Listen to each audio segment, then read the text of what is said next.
If we want joy to the world, we have to show up.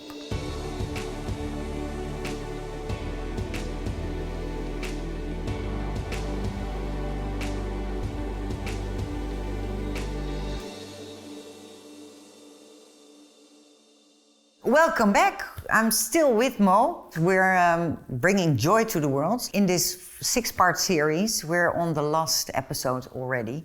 And we're going to talk about a subject that I really don't know a whole lot about, other than Mo, who knows everything about it, because you basically helped develop it. We're talking about AI. Maybe you can take it away from me here. I can for sure. I mean, AI, in my view, is probably the biggest topic of our generation. It is definitely something that needs to be spoken about a lot more. When we closed our last conversation, we spoke about the idea of how we should rule the technology in our life instead of letting technology rule us. Exactly. That's not going to always be the case. As a matter of fact, artificial intelligence rules a big part of our life already. You know, what you get to see on social media is recommended by a recommendation engine. The ads that you see on Google are coming to you through some form of AI. Yeah. The shopping recommendations on your retail site or the video recommendations on Netflix and so on, all of those are produced by some form of intelligence. And when you start to look at it this way, you would start to realize that we're getting into an era of human evolution where technology starts to magnify humanity to a point where we need to start focusing on what humanity actually is all about. I mean, let me give you a few examples. If you take an old technology like the car, a human can run or say walk at 5 kilometers an hour, but then you can get in a car and you can go at 200 kilometers, 300 Yes. kilometers an hour sometimes. The technology that's called car magnified your ability for mobility. Okay? Absolutely. Yeah. Now, when AI is making decisions that are based on our intellectual habits and our engagement with the world, they are magnifying humanity itself.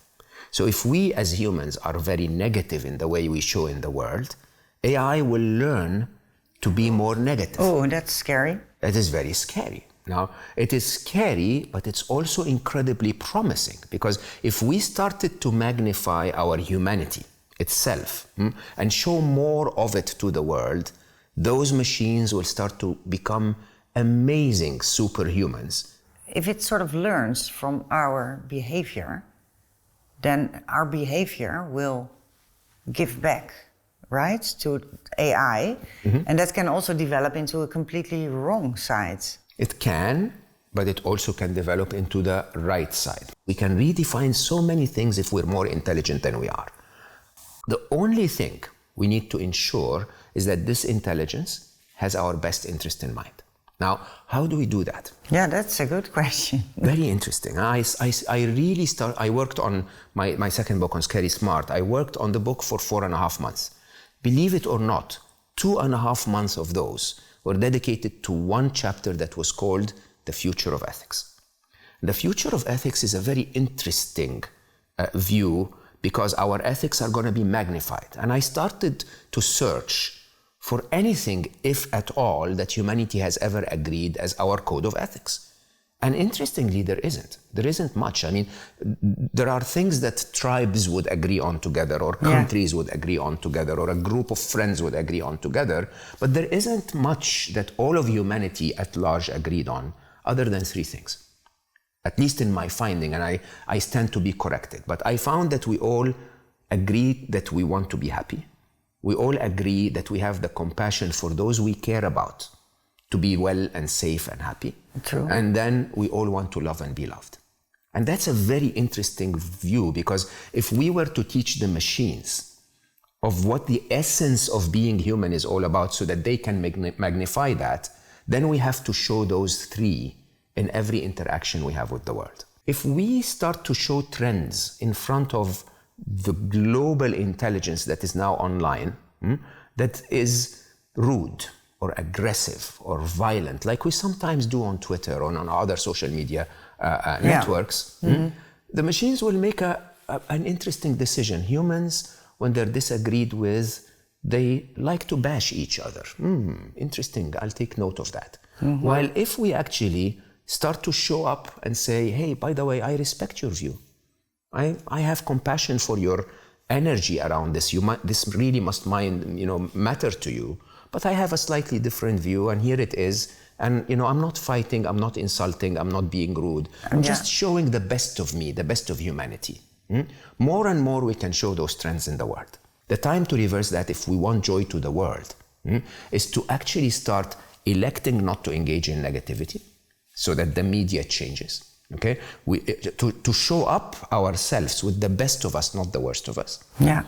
And for those of us who have sought and found a little bit more insight and enlightenment, to come to the game and show themselves, so that we can start to balance the negativity of our world.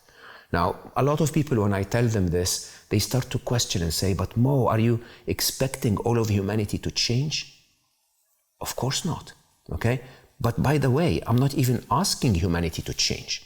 You see, the truth is, humanity is an amazing species. If you've ever fallen in love, you understand how divine this species is. The only mistake we have is that we're not showing up. And I think if we want joy to the world, we have to show up. We have to start engaging with the world with the best of who we are. And if we start to show up and show the world that we want to be happy, it doesn't matter if I'm wearing an expensive suit or getting likes on Instagram, I just want to be happy. That we care. Even if I care about one person, my daughter, or 7 people, my daughter and my best friends, if I can just show up that I have the compassion for those that I care about to also be happy, then the machines will learn that. And you know what's really interesting? If we can show love, even to the machines, can we please stop insulting Alexa? So why are so many people afraid? We spoke about negativity bias. We humans will always look at something and look for what's negative in it, okay? But also because the truth is, yes, there is risk involved. Let's not deny that. Huh? If we magnify the worst of humanity, that's not a great place to be. Okay? No. So there is the promise of a utopia. But that promise of a utopia is in our own hands. Requires us to take charge, requires us to get up and show the best of ourselves. And so if we don't start doing this, you know who we're afraid of? We're afraid of ourselves. We start with the reality of recognizing that most of us are amazing, okay? That there is a good side of every one of us. The example I give, and I practice religiously, and I'm sure we spoke about it last time, I say good morning to the barista. Every time I go for a coffee, okay, she says, good morning, sir, how can I help you, right? In a mechanical way. Yeah. And I say, hi, good morning, how are you feeling today? Yeah. And she says, I'm sorry, what did you ask for? Yeah. And I go like, no, I wasn't asking for anything. I was asking, how are you today? And I promise you, every single time she stops and she goes like, very well, thank you. Thank you for recognizing that I'm human. And of course, the guy behind me is a little grumpy now because I took 10 seconds more for his coffee to arrive, right? But it's so human to make those connections. Let's start to show that good. Be kind in the world. Yeah, I was just wanting to say, does it start all with kindness? I think it does. It all starts with kindness. And kindness is a choice in the end. Absolutely. It all starts with a very simple equation, actually available in almost all spiritual teachings. Treat others as you would like to be treated if you were in their position. Do you have that intention in you? That when I show up in the world today, I will be kind, okay? When I show up in the world today, I will treat others and give others the gift that I would wish I receive. And if I can do that, how much change will happen to the world? I don't know, but I know how much change will happen to your little world. And in your little world, everyone that crosses your path will be happier. And you will get all of that karma collected and poured back at you. That's a very selfish way of going through life when you think about it, to get all of that positivity back to you. That's the smartest thing you can ever do. Exactly. Pay it forward again. Exactly, and then you take all of that and recycle it and give it out again.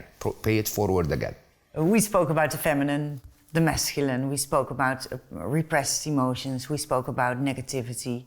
We spoke about technology and we spoke about AI. But in the end, It's all All about this is connected by love and by showing up when you taking need charge, to, absolutely. with kindness. With kindness.